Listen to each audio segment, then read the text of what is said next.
Where's my engineering knowledge? I'm not even seeing it in what I'm doing. And that's one thing I've learned a lot from being here in the US system. My main goal is just to make sure that the graduates of tomorrow are ready for what the world has to offer. So they are not confused when they get out of school. My happiest moments in where I worked, which was BDC, we were in charge of electricity for Edo, Delta, Ondo, and Ekiti. But all through the 8 years I spent there, my happiest times in that company came up when I was asked to take up on an engineering project. I was the only female on the team. It was one of the few projects they managed to choke my head into. Before I left Benin City, whenever I pass Daiko by, when I pass that particular place, I'm like, yeah, I'm part of the people that puts this aluminium cable on a 33 kV pole, and yeah, it made me feel good about myself. Yeah. Hello again, and welcome back to another episode of the Engineering Couple Podcast. And here we have another guest. She is an avid student, a researcher, and a scholar in her own right. So I will leave the floor to her to introduce herself. Okay. Hello, everyone. My name is Ibukun. You can call me IBK. PhD student, engineering education research. Currently my 3rd year. And I think that's about it. Is there any other thing you want me to say? Okay, we can start from there. Okay. So I think I want to give the background of how we met. Okay. Yeah. So I remember the first time I came to the US. Yeah, you were here before me. Yeah. Yeah. So she's my senior. Okay. You don't even call it that anyway. Yeah, she's I think a year ahead of me. Yeah. So I'm just in my 2nd year. Yes. So I am. So I think I met you, you and your husband. Yeah. So I think you invited us for we had a small get together for everyone. Yeah, that was the first time that I met you. Yeah. And I think the second time we met, that I remember anyway, was I think you were presenting your poster. Yes, I presented at I think the engineering symposium. Yes. Yeah, they had a poster presentation for researchers. So I presented one of the research I was working on then at the symposium. So I think we met there again. Yeah. Yes. And I think the first conversation we had about your research, I told you I was interested in engineering education. Yeah, you said you so. Advised me not to come to. Yeah. Then it was crazy. It's not like now where things are, let's say, better, where things are, a little bit more calmer and all that. But then it was a lot of, it was really crazy. Like the transitioning, the fact that we had to live it's more or less like you're leaving your engineering background, you're coming into social sciences. Okay. It was a lot to take in then, and I was like, are you sure this is what you want to do? Because anybody that tells me I want to do engineering education, I'm like, this is the reality. Are you sure it's something you can manage? Because for we engineers, we have a certain way of thinking, we have our own beliefs, and we have values and ideologies we hold on to. Yeah. So when you're now bringing a bit of psychology, a bit of social sciences into it, you're like, am I losing my identity as an engineer? Am I losing the things that make me an engineer? So those are some of the things I try to point out to whoever tells me they want to do engineering education. As long as you're ready to let in some of those values, you'll be fine. And I remember then, of course, I wasn't doing so well mentally. So I was like, are you sure this is what you want to do? You have to really think deep about it and be sure you actually want to do that.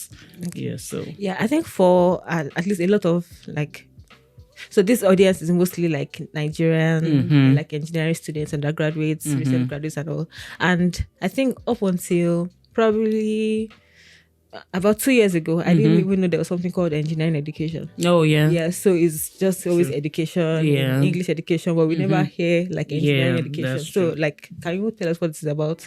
Okay, so engineering education majorly focuses on like how do I put it? I'm trying to look for simple languages. Okay, so more or less we're interested in like making engineering better for people. So you know the way we engineers, I don't know if it's something you felt, but as an engineer, because I worked in the industry for a while when I was in Nigeria, there's always this you always feel like this mismatch between what happens in the engineering industry and what you've been taught in engineering colleges. And a lot of those feelings comes from you feeling like maybe I wasn't taught properly as an engineer in school or in the university. Maybe I wasn't properly prepared. Maybe I wasn't really like grounded in the things I should have been grounded in. Maybe I wasn't really like I'm missing out a lot as an engineer. Even when I get into the industry, I'm wondering where's my place? How do I find my footing and all those things? So engineering education stemmed out of all these beliefs that practicing engineers felt. And, it brought up these conversations of how can we make engineering better? How can we try to bridge what is the difference between what academia is saying and what industry is saying?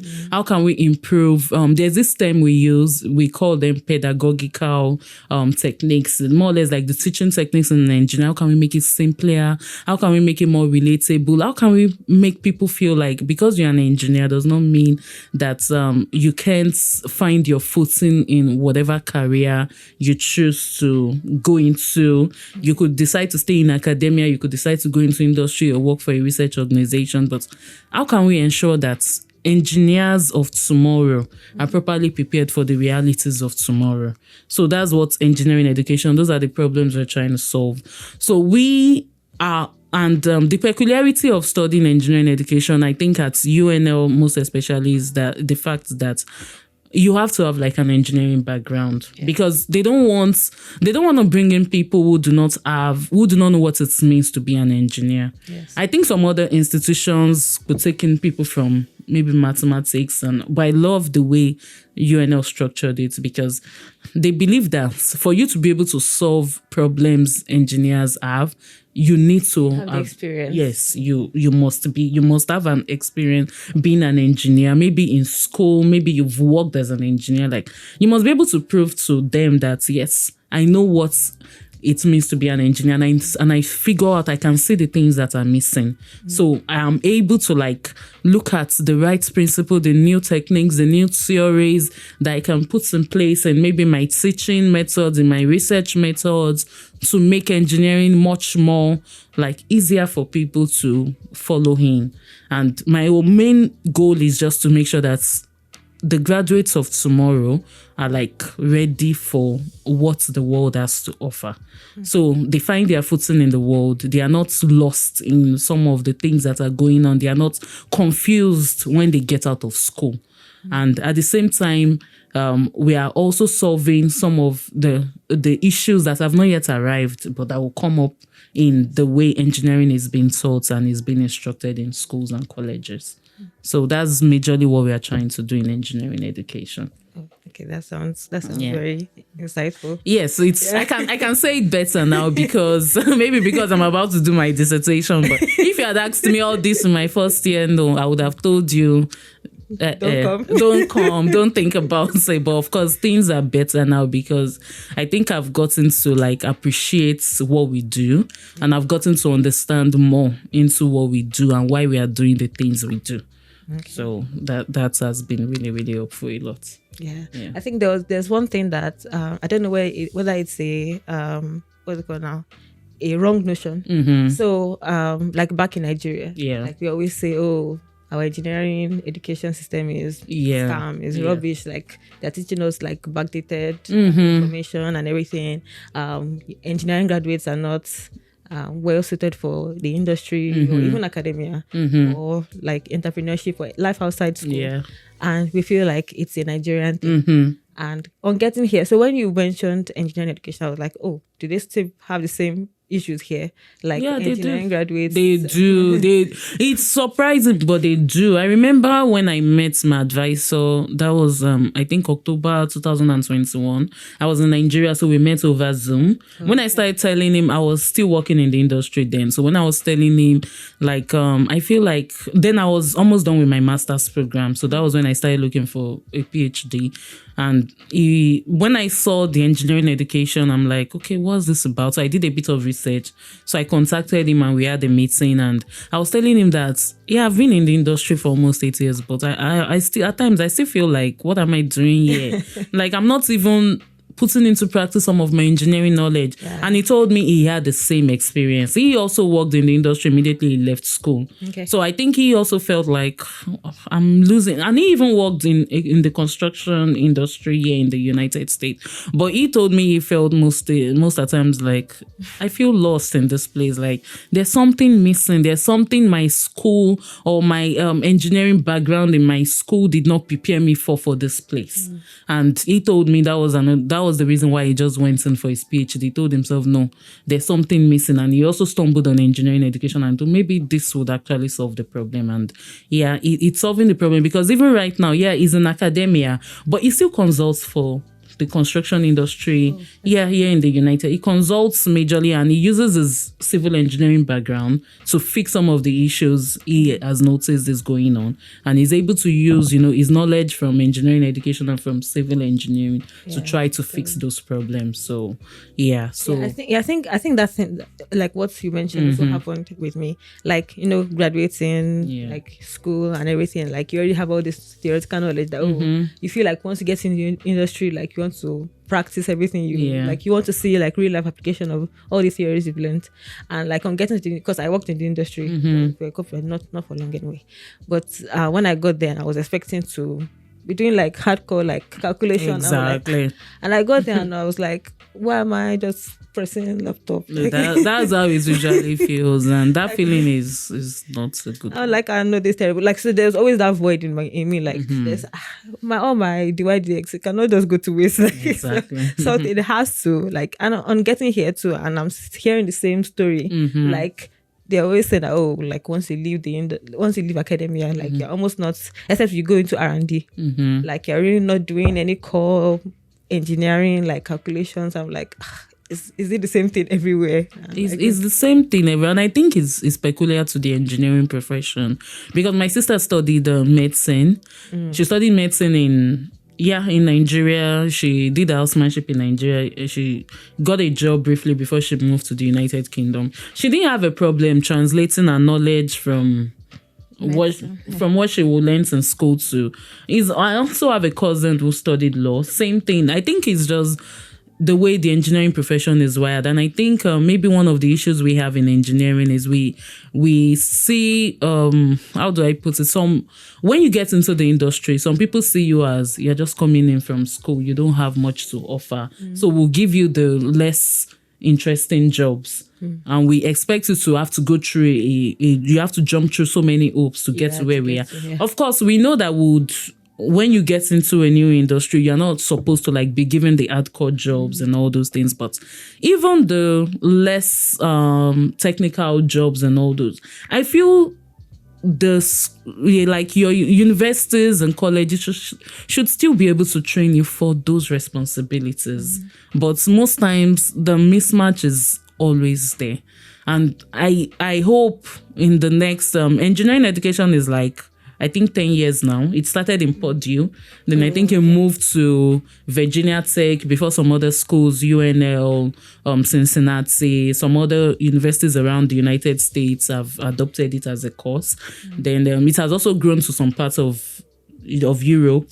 Like there's this lady, she's one of my mentors in the program. Her name is I've forgotten her name right now, but she's in I think she teaches in Denmark University, one of the universities in Denmark. They've also taken it in as a course, then Australia and all those things. I hope, like, I'm praying that in the next 10 years, the discipline would be well grounded enough to actually solve some of these issues. But from the little we've heard so far, engineering education is trying to like solve some of the problems. And that's why you would see a lot of research going into what happens in first year engineering. What do they need to know coming in from high school? Yeah. What happens in maybe second year engineering? What are they missing? What is missing? And you see some research that is going into like looking into the mismatch between the transition from school to work and all those how students transfer learning. That's what my advisor does. He does research into how students transfer learning from one context to another. I remember the conference we went for this last June. One of the research he presented, I didn't work on that paper, himself and an undergraduate student worked on, was how students transfer learning from their high school physics, their high school mathematics into biological systems engineering. So all those research are going on, and we believe that bringing in all those results, the results from all this research would be more than enough to like solve some of these problems. And you would see engineers of tomorrow, being happy with whatever decision they get to make with their career. At least you should, when you get into your engineering career, you shouldn't have to feel like, what am I doing here? Yeah. Like I know that feeling. That feeling stayed with me for 8 whole years, and it's not a good feeling, and it's not what I want anyone to feel like. So yeah. Okay, so what motivated you to choose this course? Okay, so my motivation majorly stemmed from like what I was just talking about, the feeling of like insufficiency. Yeah, insufficiency, and the feeling of where is my engineering career? Like, where's my engineering knowledge? I'm not even seeing it in what I'm doing. I worked in the power sector, so a lot of times, in fact, my happiest moments in where I worked, which was BDC, we were in charge of electricity for Edo, Delta, Ondo, and Ekiti. But all through the 8 years I spent there, my happiest times in that company came up when I was asked to take up on an engineering project, and that was very few. I can count the number of times. Like most times, whenever I want to, like they have this major engineering project, they want to take up, they are looking for people. Even when I offer myself, they look at me, they tell me, you don't know, just go and sit down. What do you want to come and tell her? That kind of thing. Though there were a few times when, they allowed me in, and I really enjoyed those, because I was really able to see like the beauty and the practicality of the things I had learned in theory. Yeah. And that is what your engineering career should be. You being able to like translate theory into practice. But most times we miss out on those things. So I remember after a while when I felt like, okay, I'm doing something completely different. I'm more into data analysis, data gathering, and I'm like, I could have gone to school to study computer science for this. So I didn't have to, or statistics. I didn't have to like study engineering to come and do this. Like I could have even gone for maybe a short course. I would have been able to do that. So after a while, I told myself, okay, maybe if I go for a master's degree, it will get better. So I decided to go for a master's in industrial engineering. Oh. So I was running my master's while I was working. So I did my master's at Uniben, and after a while, I'm like, okay, this master's program just teaches me about project management techniques. This. I'm like, okay, something is still missing. Yeah. Something is definitely, I'm not getting what I want. And that's kind of led me to engineering education, because the first thing I saw about the course was it bridges the gap between the theory knowledge of engineering and the practical knowledge. And I said, this is really, really what I want. I want something that bridges that gap. But I can tell you, when we started, I was learning a lot about theories. I was learning a lot about pedagogy. I was learning a lot about social sciences. I'm like, no. This is not what I signed up for. And that was how I felt when we initially met. I was always tired. I was always like, my head. I used to have these headaches. Because when I read those books, I'm like, no, where's my engineering identity? Where is who I am? But later, I understood that what we have to do goes into a lot of research, and the research to change things have to come from all these courses I was taking and everything. And it's been a good journey, because I'm able now to tailor my dissertation to look into what I want, which is bridging the gap between the theory knowledge of engineering and the practical application of it. So, yeah. I think one thing I appreciated, and I still appreciate about the American system of education, is that they will tell you like the how, and the how and the why, and the why. Yes. For example, like in Nigeria, at least I'll say in my school. So like when we are being taught like theories, they're almost like set in stone. This is what like people came up with. Like this is it, and you have to like learn it. But in getting here, they will tell you that okay, this is why this came up. Like, exactly. Okay, because they could not solve this, they tried to invent something to like. Almost like solve this problem. So it's always about problem solving. And I think this course, I'm taking a course again this semester, and the lecturer, the professor was like, he's not really interested in like just throwing theories at you. Like he's actually interested in okay, what's like he's trying to like formulate the problem solving mindset in your brain. So even though like you might not. Eventually you get there like being good with like calculus, but it's not just about that. It's about like okay, this is a problem. How can you define this problem? How can you like solve, like come up with solutions? And then we get an optimal solution to it. So I think that's one thing I appreciate, especially in research. Like initially, like when I came newly to like. I'm like, okay, start reading papers. I'm like, what am I reading? What am I reading that papers can be for? very, very annoying. You have to read papers. Reading papers. But I think I now understood, like, over time, that, okay, you're not just reading because they're trying to punish you, but they're reading because at least you know what people are doing, and what, like, the extent of work that has been done. So you know, like, what is left to be done, what is left to be found out. And I think that's one thing about research. And I think that's helped me in, like, other areas, aside from, like, engineering or, like, my research. Like, I have a couple of books that I have nothing to do with engineering, but it just fascinates me to like read about like political sciences, about medicine, like because I now understand the thought process of what it entails to do research, to gather data, to analyze data, like a lot of things. So it just fascinates me, and that definitely helped me, like to. Like when someone is talking, like I know where the person is coming from. Like it's not just about that. Oh, this person is just saying this thing. Like I understand that. Oh, this person maybe got this information from this source, or like the person is thinking in this certain direction. So I think it also helps. And it's not just. And I think one thing that they feel like, oh, engineers, we are not really good with like communication. So it's just about like theory. Just so like. But I think that's also helped here. Like, and I took a course again. Last year about what's the name of the course? Like an improv class. Oh, nice. Yeah, so it's just about like helping engineers know how to communicate better. Like, because there's that notion that engineers don't know how to communicate, and like that course really helped me. Like it's a very dynamic course. It has nothing. I think I heard about the course. It's the 3 weeks course, right? Yes. I wanted to take it this semester, but it's clashing with one of my major courses. So but I heard about the course, and I think the course is a very good one because I have a friend who took it, and because for my dissertation I'm looking at how graduate school education. So now I'm looking into graduate education because a lot of research has gone into undergraduate education when it comes to some of these issues I've mentioned. So I'm looking into how your graduate school education helps you develop professional competences, and I'm looking at it in the context of Industry 4.0. So what you said just reminded me, and that's why I say that, because a lot of issues with engineers is even industry, wherever you go, most people feel you are prepared for the technical knowledge.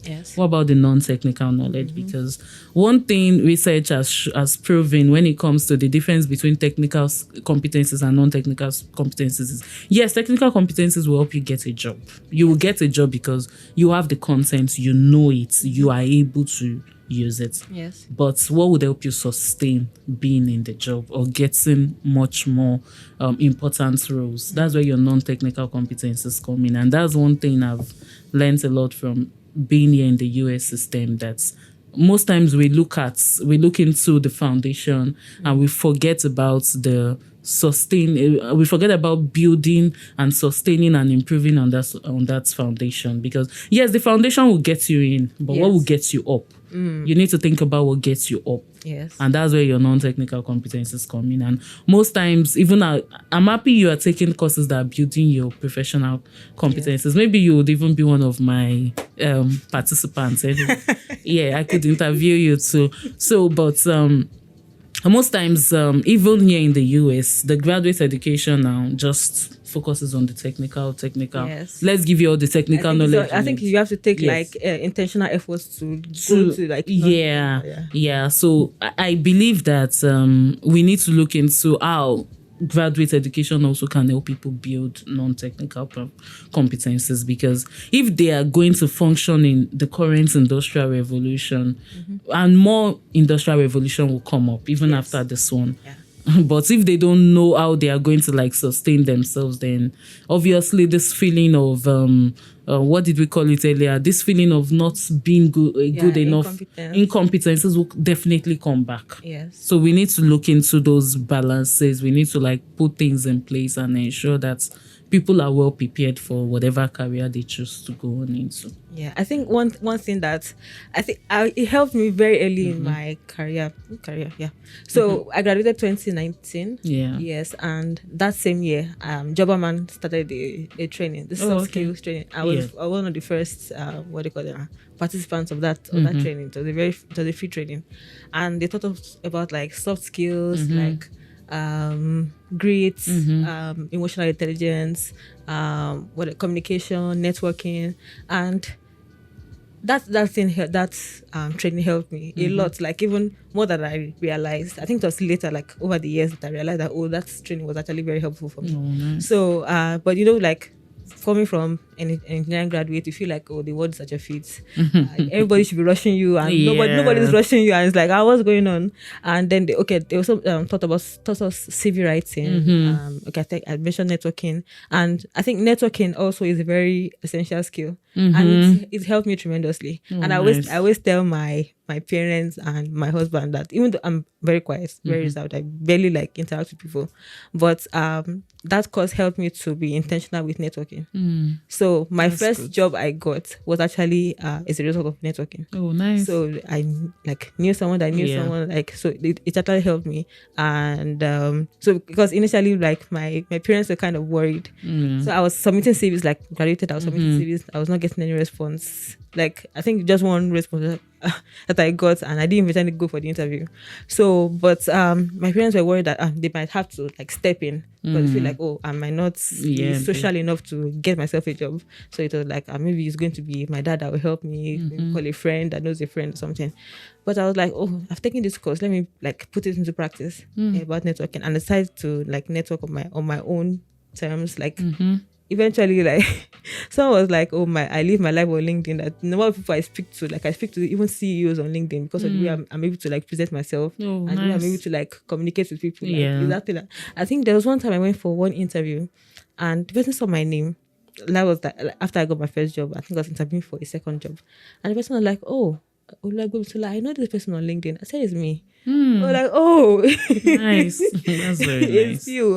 So it actually helps. So it's not just like the technical skills. And it's one thing I'm trying. I think when I got to the US, I fell short about this whole like intentional about networking, and I'm trying to build myself back up to like get myself out there. I know you're involved with SW, and we're going to get to that. So I think that's also going to be helpful. So how has SW been? How has it's experience been? It's been an experience. I haven't really been so involved like I would have liked, but this year I'm going to be more involved anyway. But the little programs I've gone to, the little things I've participated in, it's been nice to just see how other female engineers are like able to like build themselves and chart their own course into their engineering careers. And it's also nice to know that even as females in the engineering profession, we are not much, but we are not alone.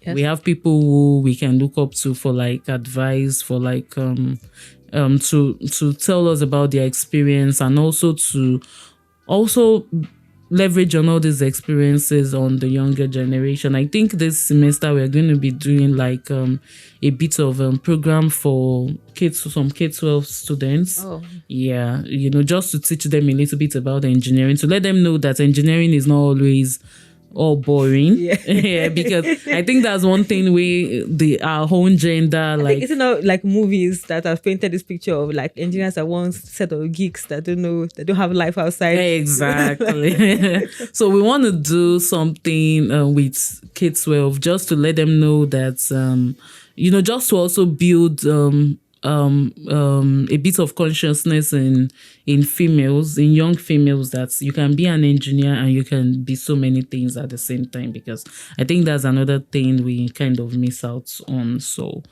we have some interesting programs lined up for, I think, so it's also going to be an experience. And I think next week we've been invited to Ma for a program. Yeah, so that will you be going? Yes, I'm going. I signed up for it.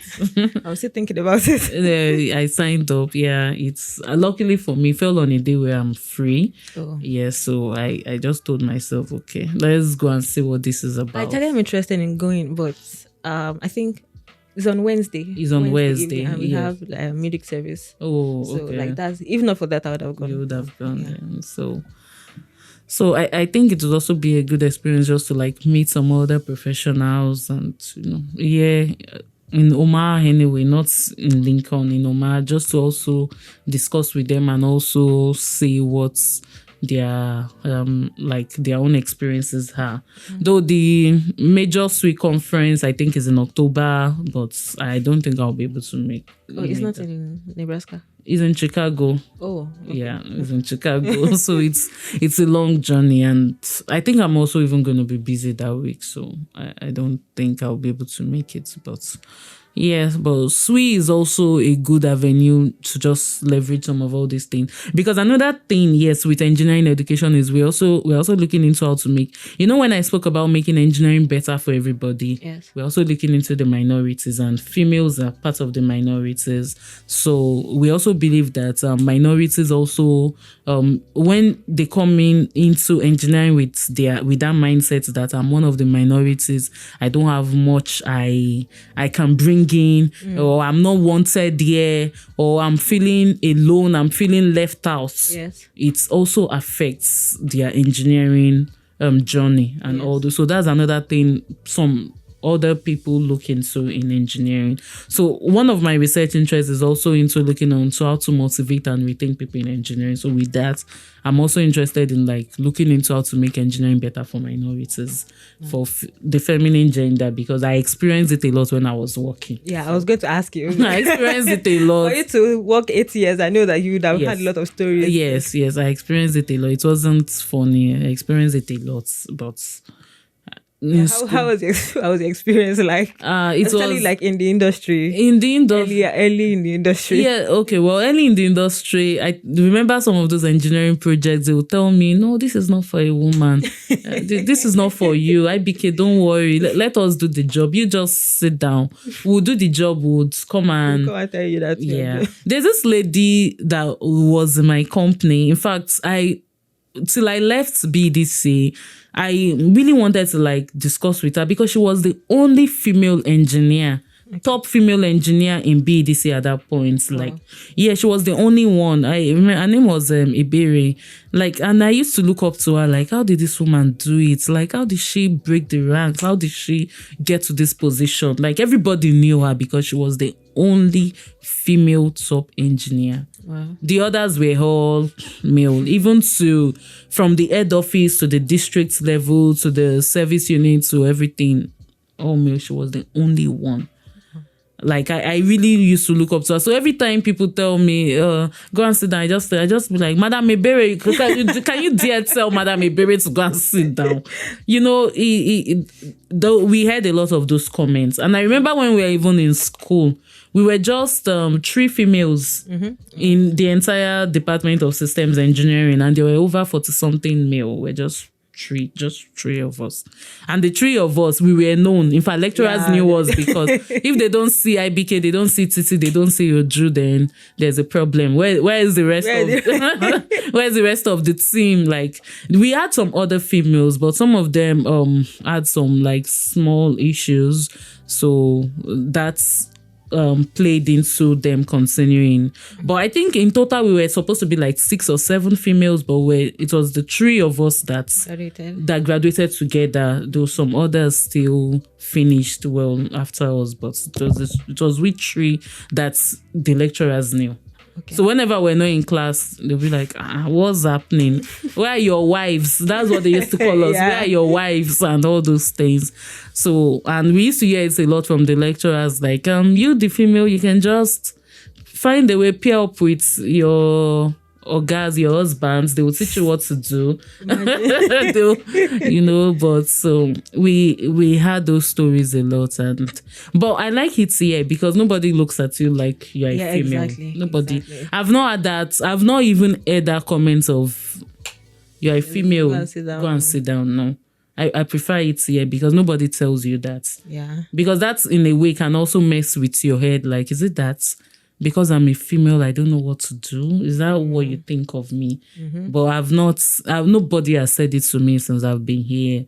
I've always, my comments, my opinions, my everything. It's always heard. It's always heard and it's always respected. And I can tell you that makes me feel good about myself. Yeah, I think even like same with me. Although like intentionally in my mind, because some people have this like mentality that any comment that is passed at them, they feel like you're trying to attack them because of maybe your gender or whatever. Mm-hmm. So I made up my mind early that it's not going to affect me because I know that female engineering, like, you're going to get things like definitely. That. And we're also 3 in my class. We started out 4. Mm-hmm. Then I think second year we were down to 3. So I think the 3 of us graduated, and that was it. So I already had that in mind that I know this is going to be a fight. Yeah, we struggle, and I don't have a sister, so it's just brothers. So the struggle started early.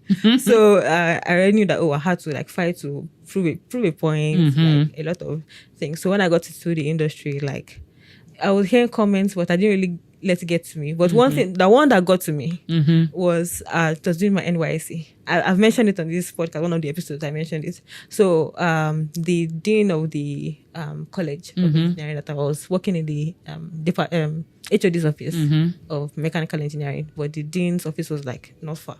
So he came and he was like, I think he saw me doing something on Excel, or probably he asked someone to do something on Excel, and I was doing it, and it was like, like I said it in Yoruba, like can a woman do this? Like in ordinary Microsoft Excel, like it's not even something serious. Just be a small calculation on Excel, like it's not something tasking. And I was like, how can someone have this mentality that can a woman? Like, and I'm sure he has a wife. I'm sure he has of course, like, definitely. So like, are they all airheads in your family? Like, I don't understand. I don't. I remember. Okay, what you just said reminded me of. We were running a project in Benin City, Ipobayo. We're constructing new lines for Guinness. Guinness has a major factory in Edo State. That's just in Benin City, just a little bit outside Ipobayo. So we're constructing new lines, new cables, and all those things. And I was the only female on the team. It was one of the few projects they managed to put. They managed to choke my head into. So they now said we should pull the lines. I now said, I can help. They were like, are you sure with your female hand? I'm like, with your small hand. I said, no, I can help. I can even climb the ladder. I can do this. Like, the line is not active. They've taken outage. Everything is dead. It's just to like arrange. Of course, I know it's going to take a lot of my strength and all that. But they were skeptical, but I did it. When I finished, they were like, IBK, we didn't know you are this strong. We now respect you. Like, and it made me feel good about myself because they were there constructing lines, pulling tables. You would be standing and now, what am I doing here? Did I come here to play? Like, I could have stayed back in the head office doing, I don't know, working on my computer. But you people brought me to the field and you You're not allowed to. What am I doing here? Like, did I come here to play? And I told them that I need to learn. I want to know how you people construct line. Like, I want to be a part of it. And I was a part of it. And when the project was commissioned, yes, they didn't remember that I was a part of it at the end, obviously. But every time I hear about Guinness 33 kV reconstruction of cables, I know it's something I did. Yes. Even before I left Benin City, whenever I pass Daipo by, when I pass that particular place, I'm like, yeah, I'm part of the people that puts this aluminium cable on a 33 kV pole, and yeah, it made me feel good about myself. Yeah, I think, and another thing is that sometimes is other women that totally downgrade you. Yes. So because there was a time, it was even during my IT. So I was working on a project in Abuja. So like I was one that designed the mechanical components. So we went to, and they've done the manufacturing, so it's just assembly. So they had done all the machines. So when we got to Abuja, just like assemble it as a Kunu process line. So, and wanted to like do a demo, like the VP that was Oshibanjo at that time was coming to like look at the machines working. So me that designed the system, I was helping them to assemble. That's how one of the women, because it was like where the MIT was I wasn't at this company now. AEA, Automation Engineering Academy, and FIRO, that's Federal Industrial, I've forgotten, Research Institute, like in Lagos. So like we worked together on that project, but I did the design of the machines. So while I was admiring my work and just helping them to like assemble, like, because I disassembled, like assemble. That's when one of the men in FIRO were like, come, I should help her to, because it was a Kunu process line. And Zobo. We had one Kunu process line, one Zobo. So like I should come and be helping her to do cut ginger. I said, she please me that this side of the machine. Why would I come with Johnny to cut ginger? She's like, no, that I should come, like that she needs assistance. I said, okay, she needs assistance, let me go and help. I'm like, I did not come here to cut ginger or to measure Zobo leaf. Like I came here to do, like, I'm an engineer, like I love the engineering thing, but they feel like, oh, she's a female, like come and do female work. And did you call the guys to come and be cutting ginger? That never happens. That never happens. I even remember some of the times we went on cash drive. So we went like round house to house to shake them for their bills. People be like, Auntie, you they do NEPA work? I'll be like, yes now. Like, Auntie, we know they see woman where they do, Edo States and their language. We know they see woman where they do NEPA work now. I'll be like, no, like, I'm an engineer, madam. I will not have to like school them, tell them, and all those things. But it's been a journey, and one thing is I'm not ungrateful for the journey. I'm very grateful for the journey. The journey has kind of shaped where I am today and where God has placed me, and that's been more than enough, because I believe if I didn't have that experience, I wouldn't have maybe decided to take a PhD in a course like engineering education research. Yes, do I still miss core engineering? I do a lot. I miss a lot of all those mathematical equations. But one thing engineering education is, it doesn't take away my engineering identity. I was an engineer. I'm still an engineer. I'll always be an engineer. But if I need to solve the problem within engineering, then I need to look a little bit outside of engineering just to figure out how to help. Yes. Okay, so lastly, we're going to discuss about like family life. Okay. So one thing that's a number of PhD students, especially those that probably went directly from BSc to master's, PhD, and have no like experience outside academia, they always have this notion that PhD demands all your life, essentially. Like you have nothing else to you have no strength for anything outside PhD. So how has it been for you? I know you're married with a son, so and I know how it was. I don't know how it was. I think I'm just experiencing my little by little, but at least you have like first-hand experience of like just grinding it out. I think okay, one thing I would say is my PhD journey would have been harder if I wasn't married. I will tell you that, because the first semester when I came, my husband was not here. He was in Nigeria, and I used to cry. Ah, God, I will cry. I will cry. The first few months, I would cry. I used to feel so lonely, not because I was married, but at that point, the PhD journey felt so lonely. Yeah. It felt like I didn't have. Yeah, it wasn't here. So the fact that it wasn't here made it feel like I don't have someone to talk to. I need to talk to somebody. I need to like bear out my mind. I need to like pour out how I'm feeling. And imagine if I was not married and I didn't have someone to pour out my mind to.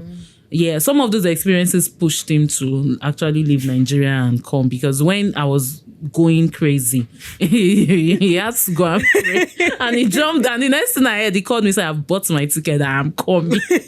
Yeah, so imagine if I didn't have that. So I would say that for me, of course, is not like they say, one size does not fit all. Yeah. For me, my PhD journey was easy because I had him, and it's been easy since we had our son because of him, because he is very supportive and he's very, very understanding. So we find a way to Daniel balance. is supporting you. Is Daniel supporting you? No, I'm talking of Sam. Sam is very supporting. Yeah, Daniel it's been a journey watching Daniel grow. Yes. Daniel turned today is 29, right? Yes. He turned 7 months yesterday. Oh. So it's been an experience, especially when we had him. Just in fact, like I was telling your husband and you earlier, when we had him at the beginning of spring semester, I thought I was going to run mad. In fact, at a point I felt like I was going to withdraw and all that, but I won't lie, my husband's support has gotten me to where I am today. So the way we balance it is, and the funny thing is, he is also a graduate student, so we kind of work out our schedules. Yes. At the beginning of every semester, we work out our schedules. Like when we knew Daniel was going to come in January, we had already planned ahead, like, what is your schedule like? What's my schedule like? And so we figure out a way to make that work. And of course, we've also had supporting and amazing friends. Like it couldn't have been us alone. The Lord has placed a lot of people around us, and we've leaned on them whenever we needed to. Even when we don't want to lean on them, they come and they're like, how can we help? How can we help? How can we help? So one thing about a PhD journey is, I think it's a journey nobody should have to take on your own. Yeah. I'm not saying people should go and get married Because or of course, you don't need to do that, but lean on the people, the support system around you, because God always places the right people around us. Yes. And just to like someone was telling me on Sunday, God has seen ahead of the journey. God knew you'll be where you exactly are. Yeah. Because of that, God surrounds you with people, even people you don't even know you need, and all that. So for family life, for me, it's been a conversation. It's been more or less like communicating with my partner, trying to figure out what works best for us. Yes. And like now I'm here. I've been in school since 2:00. I got to school before 2. I came to school early today because in fact, he actually thought he had a meeting today. And that happens to both of us. Since Daniel came into our lives, we've missed out on, we are supposed to have a meeting today, only to get to school. The meeting is next week, that kind of thing. So when he came this morning, he came very early. We got to school before 8. Apparently, his meeting was for next week. He wanted to come back home. I just told him, you know what, you take the time, walk in school, take your time, read, do whatever you need to, because I'm going to be in school before 2. Yes. And then you will need to be with Daniel till 8, because I'm not going to finish until 8 p.m. Then I come back, I take over, you understand, or we do whatever needs to be done for the night. Everybody goes to bed. Tomorrow we face the new challenge and all that. So it's been more or less like a more of communication and more or less like supporting and leaning on each other. And we've done that for the past 7 months since Daniel came into our lives. I think you people make it look so easy. Oh, it's not. It's not easy. I will tell you, it's not. It's like I was telling you, the first month I wanted to go, man. I remember there was a day Tolu came to our house when I think it was like a week after we had Daniel. She was like, IBK doesn't look good at all. Like, she was ready to fight everybody. She was even fighting Sam, fighting everyone, like all her friends. At the point, she said, I'm going to take away her phone. She's not resting. Like, she was really scared for me because it was really, really hectic and demanding that period. But after that period, I just told myself, I said, no, this has to work. This has to work because, number one, God did not give us Daniel to come and be a disruption to our life. Yeah. God gave us Daniel to be an addition to our journey and so our family, and also to be a light in this generation. Yes. So I remember one of those times, it was a conversation I had with my sister. My sister said, say, nothing must come in the way of that boy's development. So after that conversation, there was a day Sam was going, I told him, please take my phone away. So when he took the phone away, it was a time for me to reevaluate my priorities. And when he came back, I said, okay, now let's sit down and have this conversation. And we figured out a way to just make it work. And it's been amazing because of him, and also because of the people God has placed around us. Like, I can't take away the fact of the family we've made. And I would say that God brought us here to Lincoln because he had already prepared the place ahead for us here, a place that would make the platform easy. I can tell you it's not easy. It's not an easy journey, but it's been a journey of commitment, and it's been a journey of grace. And we are just walking in that will. We're just enjoying the grace of God on the daily basis as it comes. Yes. Yeah, I remember, was it 2 weeks ago? I was drafted into a training this summer. Sam was busy that week. I was busy that week. Nusa was going to be busy that week. Tolu was in the training. Nusa was in the training. Like, everybody. We had to call Daniel. We called the big Daniel. We told him, it's your turn. He was laughing. We called him a week before. We said, it's your turn. You are in charge. He felt we were joking, but that week here, he ended up assisting us babysit all through the week. Wow. Yeah, but the only thing we now did was, because Daniel is a bit bigger now, so we had to tell him you would have to do it in school, so that if you need any help, either one of us can just come in and assist you. And that also helped, because whenever I finish, or maybe Nosa finishes or Tolu finishes, they all also so I can tell you, when you have amazing friends and people like that, it helps. It makes it easy, and it makes the journey much more less stressful. I remember I also told you this summer I had like a 6-hour class in the beginning of the summer. We had to run to Tolu's mom. We couldn't, because Sam was busy that week. Tolu was busy. Nosa was busy. Daniel was busy. Tolu's mom, we had to just go and give her. We told her, Mom, you had to go and deal. And all through that week, those classes, she was in charge. So we've learned to lean on people. So that has made it easy. And of course, so it's never a journey of two people. In Nigeria, they tell you it takes a community to raise a child. Yes. Yeah. So we are experiencing what that means here. And all. Yeah. Do I still miss how it would have been in Nigeria? I do. I know I would have gotten more rest than this. Yes. I would have gotten a lot more rest. I really do. But at the same time, where you are, God definitely finds a way to place the right people there for you. Yes. I think our parents, like when we had Christian, and they were like, oh, how we be able to cope like that? And we're like, oh, we've seen people do it. Yes. We've seen people like, we are going to figure it out. Like, we have a lot of examples around us. Like, we'll figure it out. Like, yes, I got that question a lot. In fact, I got that question a lot. Everybody kept on calling. How do you want to do it? How do you want to do it? My aunts wanted to come, but our son's partner too was due for delivery maybe 2 weeks after mine. And the mom of the lady was going to be in charge, but I think some plans changed. So she just called me, as in she was so sad. I just told her, don't worry, we had a lot of people do it. I have a lot of examples. Like I told her, I'm not the first person that will give birth in Lincoln, so don't worry, we'll figure it out. She was not like, are you sure? Like, questions came. My sister, my cousin was willing to leave her job, come all the way from Texas. I told her, you don't need to do that. We'll figure it out. I just said, don't worry. When we have time, we'll bring the boy over to you and all that. She now said, okay. And so I got that question. Like, I got it a lot. In fact, the first week of delivery, when everybody will call, Sam will not be at home. He has gone to the store to get something. I remember one of the time my cousin called. She's the one that stays in Texas. She was like, so Sam don't show me go by. And Sam to come and see me. I said, don't worry, it's fine. He's not complaining. There were that first week too. at the point, Daniel, Nosa, and Tolu were the ones running errands for us.